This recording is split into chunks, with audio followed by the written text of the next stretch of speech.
Alright, welcome back. We've actually got game number 1 here between Choom and Tattoo for the losers round 4 game. So we've got Choom here on the Ottomans in the blue trunks, and he's actually going to go gather 50 stone exactly, starting out with 50 as well. But this way he gets to afford his military school straight off the bat. He's going to probably try and start harassing here, even in age 1 with some spears. At least have them out on the map. Because his opponent today is Tattoo here on Marlians in the red trunks.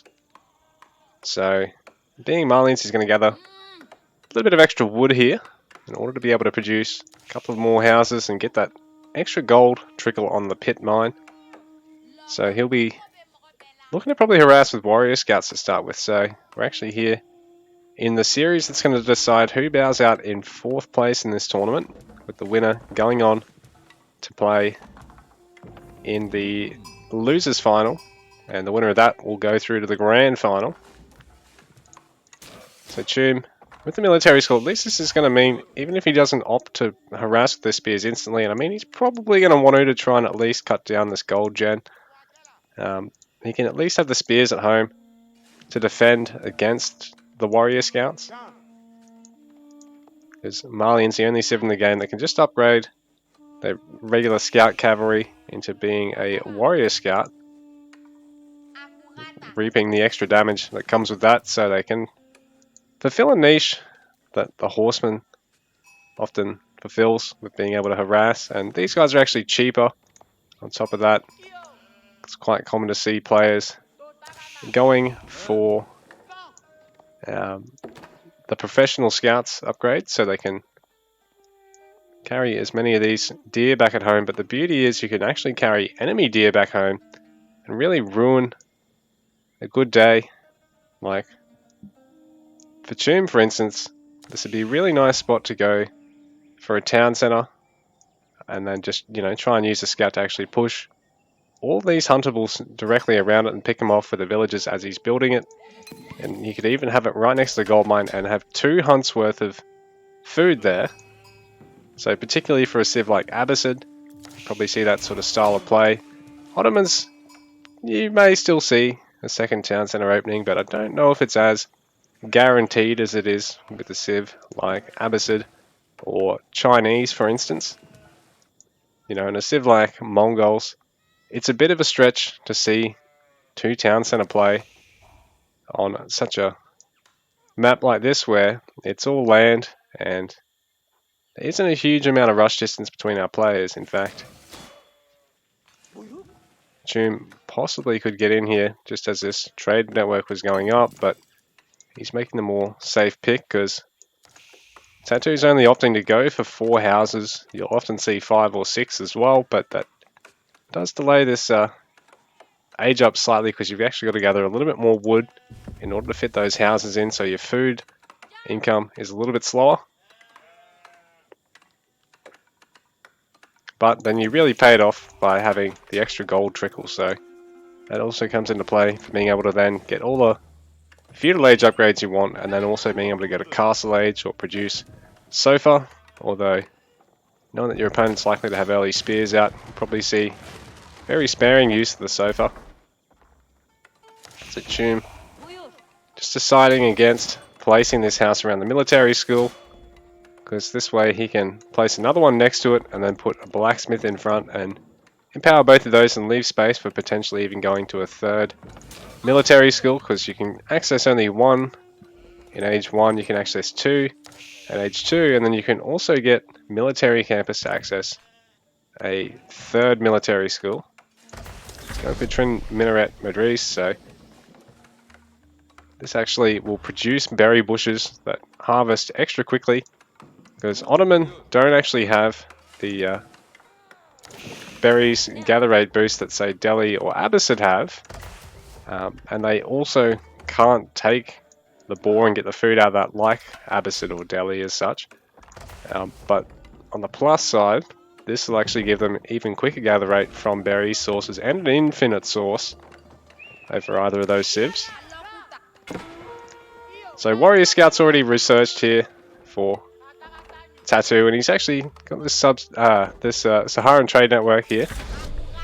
So he's not yet looking to add a market or anything, but it does provide a bit of cover for his gold mine here and for his wood line, so he doesn't have to worry too much about a frontal attack on these resources.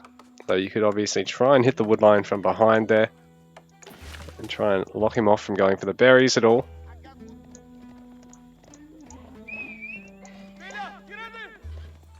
So the warrior scouts were just looking to bring back the sheep, but they can actually take a really nice fight against regular scouts, even 1-to-1. And possibly even 1 versus 2. Chum, playing very safe here. Spear's just back at home, but this is going to mean he can go for a quick second town centre. And Tattoo, adding more warrior scouts, isn't looking to get professional scouts just yet. But he just about has the gold to have it. He's going to get horticulture first, because he is gathering quite a bit from these sheep, and then he can also start taking berries. Doesn't have to worry about getting survival techniques and professional scouts and trying to pinch all these straight away. But now that he's seen that both these hunts are stacked up in this same spot, he's going to know that it's probably a good map to go for it. But at the same time, this town centre, it's just about to go down. There's already spears here to defend as well, and he's only got 4 warrior scouts at the moment, so he can't just pinch an entire hunt worth of the deer. So Chum just going to place the town centre here. He might be risking a villager or two. So Tattoo is actually going to start trying to kill and scatter the deer a little bit. So if you've watched the series back to front like I have, you'll see Chum really scatter Tattoo's deer in one of the game in a Marlians versus Abbasid matchup. But Chum already having the spears here as well. It's going to give him an easy time being able to take out those deer after repositioning them without sacrificing any build time. So he can get all these quite close around the town centre anyway. And I mean, all he's really got to do is plonk a mill over here or over here, and it'll really cut down that gather time. It's got quite a nice safe source of food there.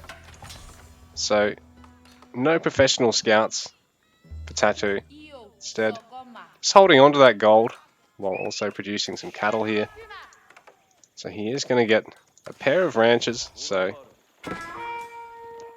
every cattle garrison there is going to be 28 food. So you're going to get 84 food per ranch. A pair of them is basically like having a relic and a half. But for your food income, it's going to be quite nice for him as he looks to go to age 3. And he's also, going to have a nice solid gold income considering he's on the pit mine and also gathering from the gold vein directly with so many workers. So the pit mine not going to drain that gold source any quicker.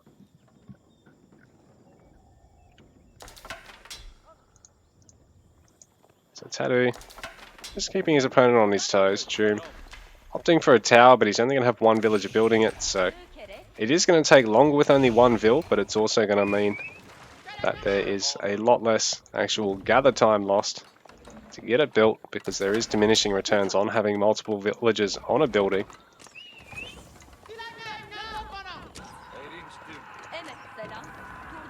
A little bit of damage on the warrior scout, but at the same time, this little bugger does have the health regen of a regular scout. So meta might be a really nice unit to have here, considering we've got meta drum. So this was spawned for free using the Imperial Council Vizier points. It is going to mean that regardless of which attack buff they've got on, all units within radius that benefit from them, so all military, are going to move faster, as well as, reap extra attack speed or other stats like that, like armor. So +2 melee or +1 ranged armor are other options, but a lot of people just like to stick with the attack speed because gotta go fast. Second pit mine here for Tattoo. And he's already been able to sneak in Castle Age, so he's got Farimba Garrison. He can even go up to a third pit mine here. The beauty of these gold mines being so stacked, I think that's actually going to count for both, is it? Or is it not close enough? They need to be right on top.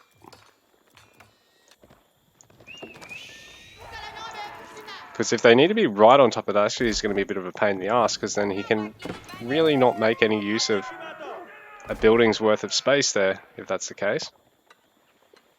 So from memory, they do have to be placed directly around it, so it's sort of a gift and a curse for this to be so close. Like if it was one tile closer, it would be perfect, and he would actually benefit from having two houses around it without having to invest in another. Although he would lose out on this house, depending on how he placed it.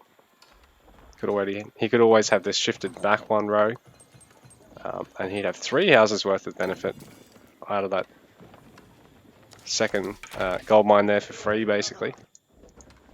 But we're getting into the what ifs, so let's focus on the game. Jousting. And try and harass his opponent. He is going to see triple ranch. Goes his opponent's gone for Castle Age. Jousting is only in age 2. He's adding quite a bit of structures now. Let's have some of these Sipahi back at home. So these guys are like an improved horseman unit, which you can actually boost their attack speed with fortitude, and it means if you're against a mostly ranged army, it's going to be just about a flat buff. If there are spearmen out though, your melee armor, well, your damage from melee sources, is increased. So you've got to be very smart with how you use the upgrade. Use the ability. And these guys are fast, lightning fast. 2 movement speed unit. Unbelievable.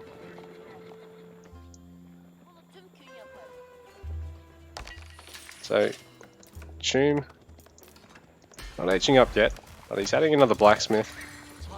So he'll be looking to add the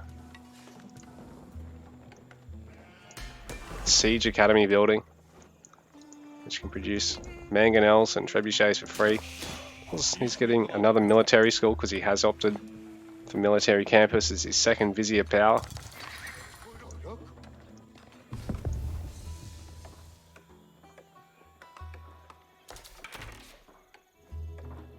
Jousting not really being able to get any raiding done here because Tattoo's playing very careful and safe. He's got Donso and archers here, so the archers are going to be countered by the Sipahi, but at the same time these Donso are going to be a great unit against them. Not only are they a spearman, but they're a unique one with that thrown spear, that javelin throw.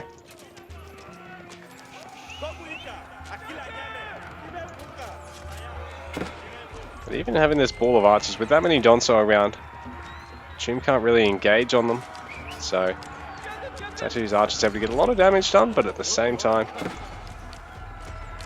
one of the villagers does get picked off. And a lot of gold gathering is denied there, which is going to mean it's going to be difficult for Tattoo to keep producing out of the Farimba Garrison and look at adding more and more upgrades. He'll be wanting to get age 3 Ecotechs if he can over his opponent. And a 4th cattle ranch there for Tattoo, but at the same time it's another gold sink to be getting cattle at the moment. Jousting trying to just deny some gathering, forcing his opponent to have to decide between defending as best he can or even starting to mount attacks of his own here. There's another villager being picked off there, and Tattoo's not able to replace them at quite the speed that Jousting is at the moment because he's only got the 1 town centre. He's not playing a civ that actually gets any buffs to villager creation speed, so Tattoo's starting to really wall himself in.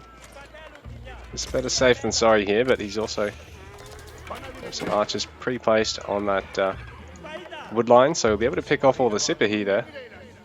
So it makes it out with 1 health. And does end up being picked off, or he's just deleted the unit.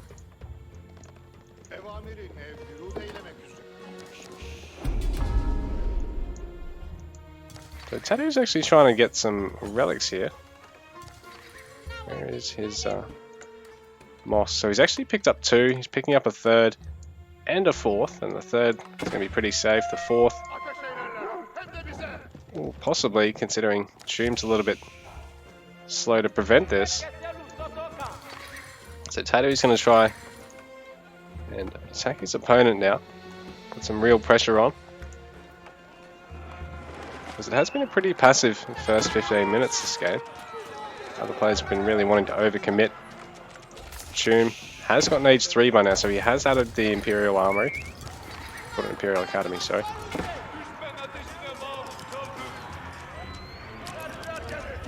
So he's going to get that nice mangonel production through this, but Tattoo putting a lot of pressure on this second town centre. Villagers having to be evacuated, a few being picked off there, and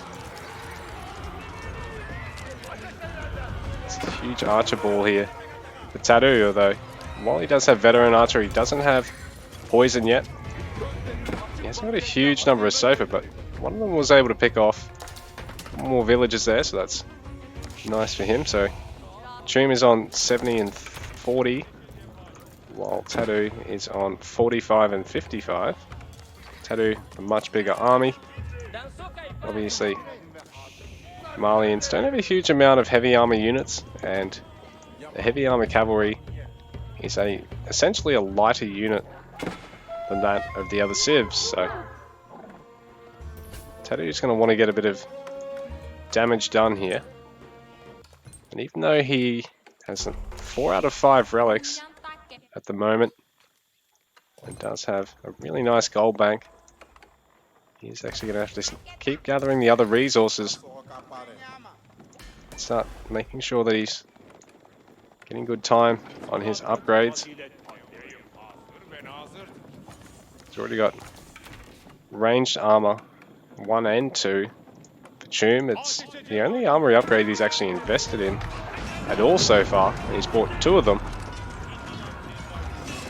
The mangonel being singled out and picked off there by Tattoo, so it's a nice snipe. These archers are going to fare a little bit better against Sipahi once they actually get this poison upgrade, which they still haven't gotten yet. Tattoo's just going for it. He just doesn't give a fuck at the moment. He's going to get all 5 relics. This is a great spot to be in economically. Jousting not able to get the kill on that imam just yet, because it's a conversion attempt there by Tattoo, but it won't last forever. But Jousting needs to make sure he's keeping the meta in range of these Sipahi so he can really reap the benefit of their movement speed, that movement speed buff, as well as the damage buff. So he's actually over shooting things a bit there. He's got range defense on at the moment, which might be a good upgrade considering Tattoo does have some pretty well upgraded archers here of his own. Still really relying on a good mass of them, but he really is going to want to try and add poisoned arrows here if he can afford it. So he's going to grab a sacred site. He's going to try and grab all 3 of them actually. And Jousting will be a scary spot to be in at the moment. And he still really only has the ranged upgrades. He's producing a lot of free units though, and he is able to make lances for free. So he has gone for Advanced Academy and fast training here. So he's got some really nice bonuses through the Vizier bonuses from the Imperial Council.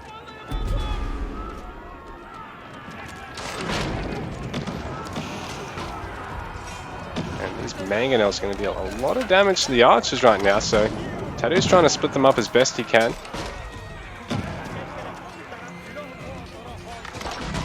So he's going to take a lot of damage from these falling rocks, but he's also got to be wary of the fact that even though his front line seems to be holding out quite well with all these so far, there's still a lot of archers left and Sipahi production for Jousting. And he's going to keep making lances for free as well, but this is a scary spot for Tomb to be in because his opponent has all the relics and all the sacred sites, and on a civ like Marlians in particular, but also Rus, there's a lot of free gold on the table for the civ.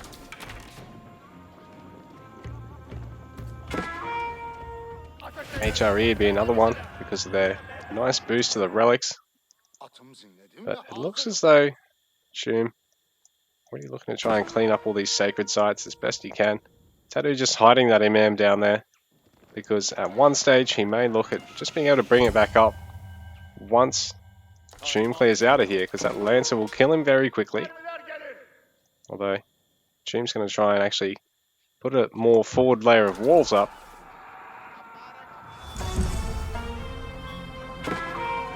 So Muso Fati actually going to be very nice at preventing a transition to a man-at-arms army, and also be a reasonable infantry unit at fighting lancers and knights.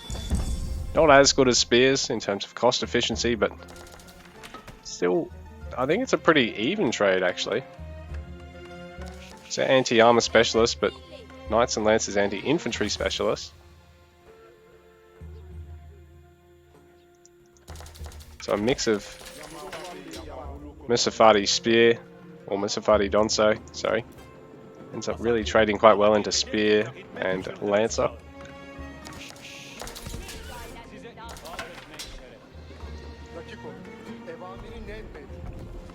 So Tomb's going to start adding in a couple of Janissaries here. These guys will be quite nice against the armoured cavalry in the sofa. Against, yeah, horsemen, lancers, knights, but they are actually going to struggle a little bit against ranged units. And we've got poison yet on the archers? I don't think we have. So Sofa being killed there by Tomb. Tattoo's attempted a raid, not really successful. He has managed to prevent the wall up on this side, though he has lost 2 sacred sites. Still going to have all 5 relics though. We got 4 stables there for Tattoo at the moment, and he is going to make more archers out of the Farimba garrison, but he still hasn't taken poisoned arrows, and I think that's what really lets Marlians trade quite well in fights here. As much as he's pumping up the Sofa, he's also pumping up 5 archers at once with that Farimba garrison.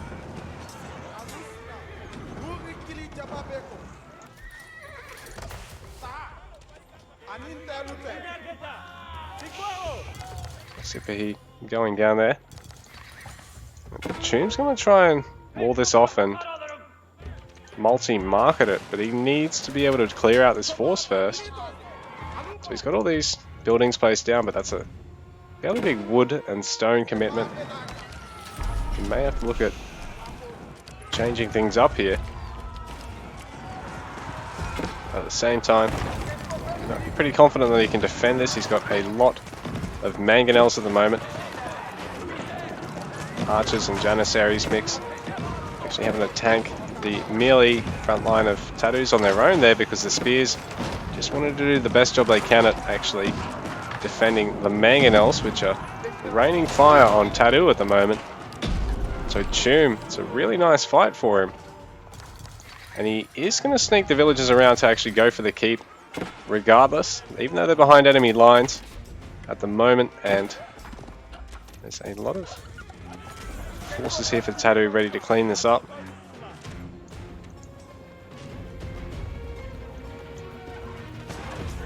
The keep is not going to finish in time, so it is just a giant obstacle in the fight at the moment, but Tattoo's units are attacking it. They're not actually attacking the soldiers of Tomb. Tattoo backing off with 65 and 45. Tomb up to 88 and 83. This is a nice spot for him to be in economically here. Tattoo adding more and more barracks. Come on man, just get your poison archers upgrade. Where is it? There's so many archers and no poison upgrade. So by now it's more he's lost so many archers and no poison upgrade. So a lot of siege there with 5 mangonels and the 2 springles. So the springles mostly just to deny enemy springles. Stop the mangonels just from being sniped before the fights. They're really able to be a big contributor in.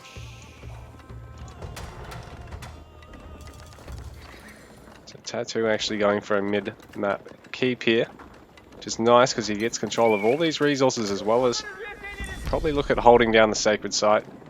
Well, now that Shroom's actually taken out that sacred, he may opt to add a mosque here so he can add a scholar. Just take that back from his opponent.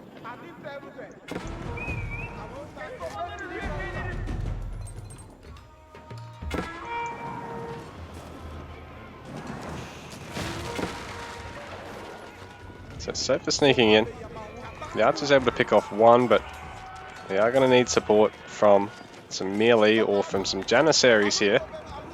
The Tomb does have some additional forces here. He's even got crossbows, which don't actually lose out in fights against archers on population. I think they're less cost efficient than the archers, but they actually outtrade them, whereas the janissaries, as a dedicated anti-cavalry ranged unit, they're actually countered by archers.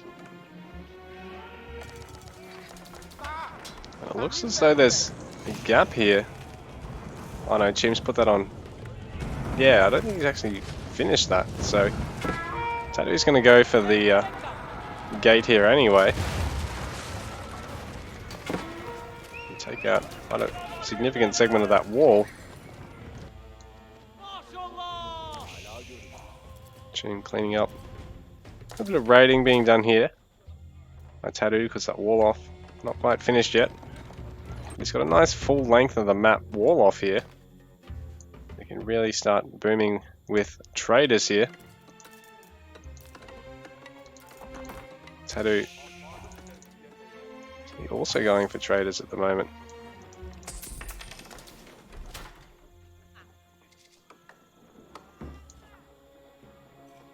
He has got a market. Doesn't look like he's actually going to go for traders. Pretty much maxed out and just waiting to lose anything so he can actually just replace them with traders at the moment. He's going to need to though because Tattoo is locking him off out of gold. Tomb basically got 1 gold mine's worth left in safe line of sight at the moment, whereas Tattoo's already started to prevent anything from happening to this gold over here. He's going to lock it down himself.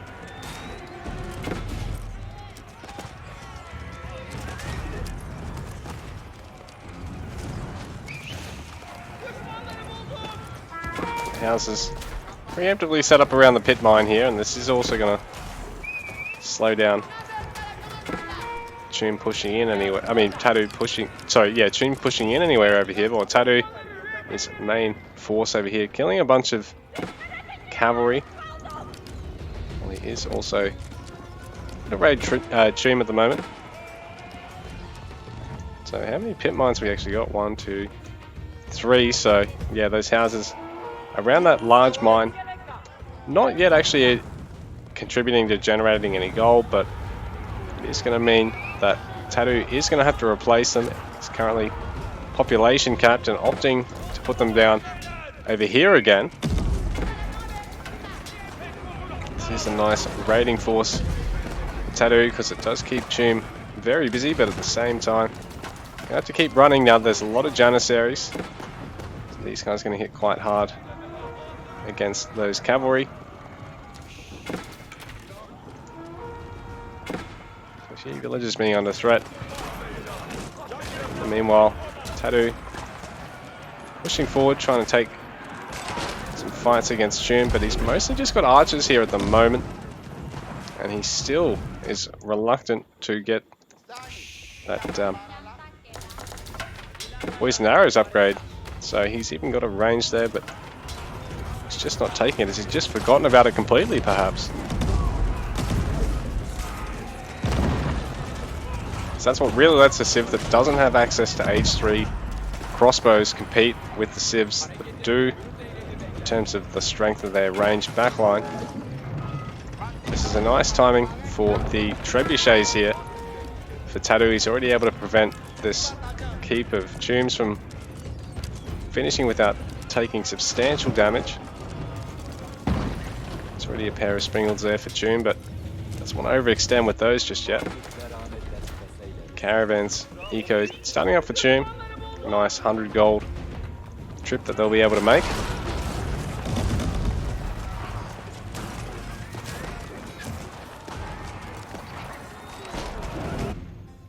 So they're only going back to here, they're not going all the way back with this woodline in perhaps the most annoying spot for someone looking to go for a nice market here. But this is going to be a nice fight for Joutes, I think. Tattoo is starting to really dip in terms of military. He's even only at 80 eco pop, while Joutes 28 eco pop up at the moment, and staying not far off maxed out through all this. Tattoo, his overall pop is about the same as Joutes' total pop. I mean, about the same as his eco pop, sorry. And a lot of villages actually been taken out there from those mangonels. Keep's going to take a little while to bring down though, and because there is no trebuchets, the mangonels going to have to try and engage it from within range of it. Aren't going to be the best of counters, so one of them will get taken out. And if Tattoo's paying attention, he can actually pick off all the mangonels first and then just worry about focusing down everything else. He's going to clear a lot of the cavalry out there though. But I think he might have left, taking out the mangonels a little bit too late here. So you do have that nice 36 building damage. Springles on the other hand, they're going to do 30 damage, so it's not too bad. They're definitely much better off against the units.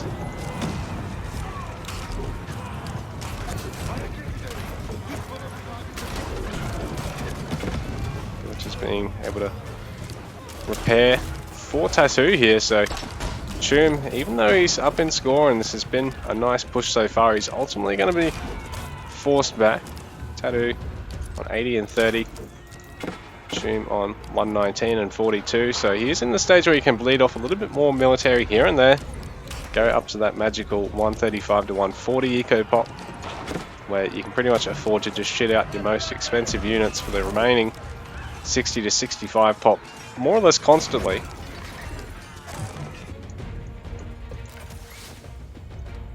So it looks as though Tattoo's had to go for a trader eco here himself.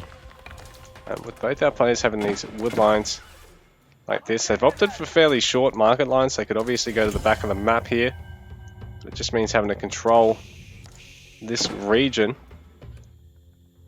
Even if, you know, Joutes could have put it here and even just walled off up here, perhaps. So a bit of forethought, fellas. This is nice from Joutes though. He'll be able to start harassing the keep from over the hill here. Really bleed his opponent of stone. Force him to have to gather a lot of gold and use it to buy stone, or even just gather stone outright until there's none left. He's still 34 minutes in and we don't have poisoned arrows. What are you doing? Stop making archers if you're not going to get poison arrow. And this will be a little bit rough here for Tattoo. Joutes. Actually, that mangonel being picked off and another one is going to fall, but at the same time, only one town centre villager production. It's going to be a struggle for Tattoo to actually get past 90 eco population. Joutes quick on the draw here to take out this toll outpost. Well, he's also going to be able to get this keep up because 5 villages isn't going to be enough to burn through the build and repair rate of 15.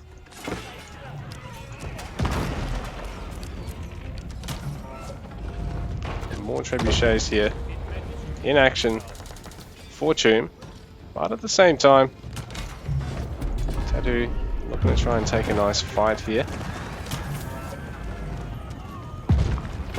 Janissaries do hit quite hard against the infantry as well, and even against the range, but at the same time, the moment they start taking range damage, they're going to start dropping like flies.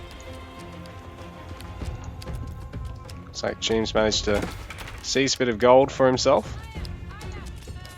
And he's going to start denying some more stone. So it's sort of worth it adding it another keep, because that stone outcropping is 1.5 keeps. He's also able to deny a lot of gold here. For a very gold heavy civilization, Tattoo is actually not really all that struggling for food, but for wood and gold is where he's really lacking a little bit at the moment. He's going to finally add poison arrows. We are 36 minutes into the game. Tattoo has finally finished his poison arrows upgrade. Do you know how happy this makes me? Or how unhappy I should say, because you probably should have had this 15 minutes ago.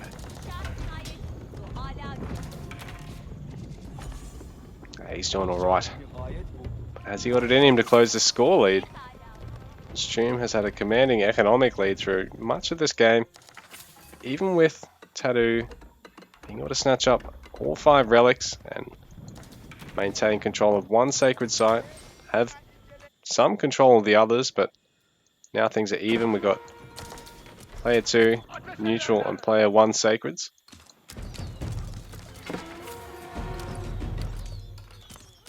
This will be nice for Tomb and scary for Tattoo, because with that stone we can probably see an even closer keep being placed, and it makes it really easy to just add trebuchets and then start chipping away at all this economy.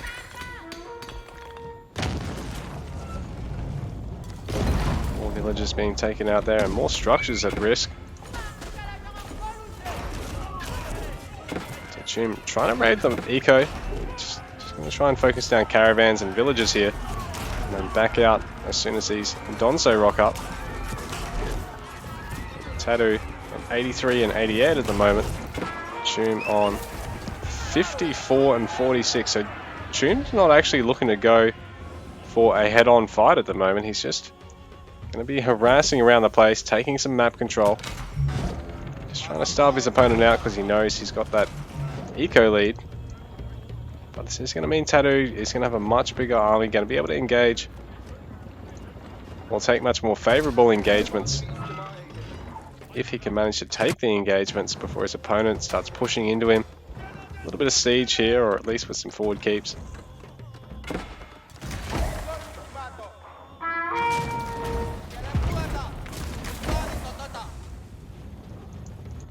The Springald's taking out one of the trebuchets there. It's going to hurt, but Tomb going to be able to add a little bit more army in response.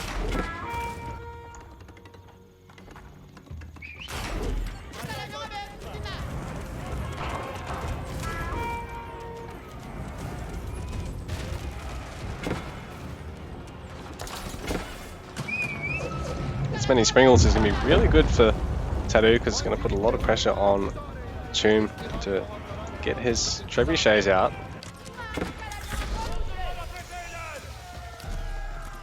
Age 4 here for Tomb, or Tattoo going to try and harass this stone gathering.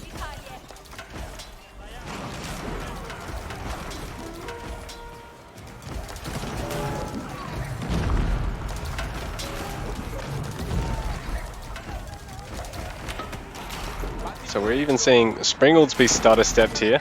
This is next level shit, little siege engines with no pilots.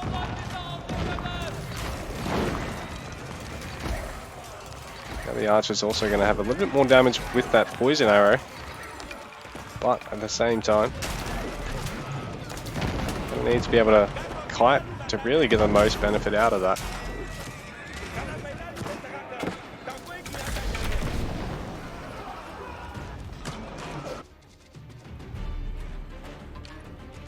This is a little bit dirty here from Tune, but he's going to make it work. He's chopped a couple of trees down, found a way through this wood line, which actually means this Lancer can start picking away at these gatherers, and Tune can go for a very offensive keep right next to that market line.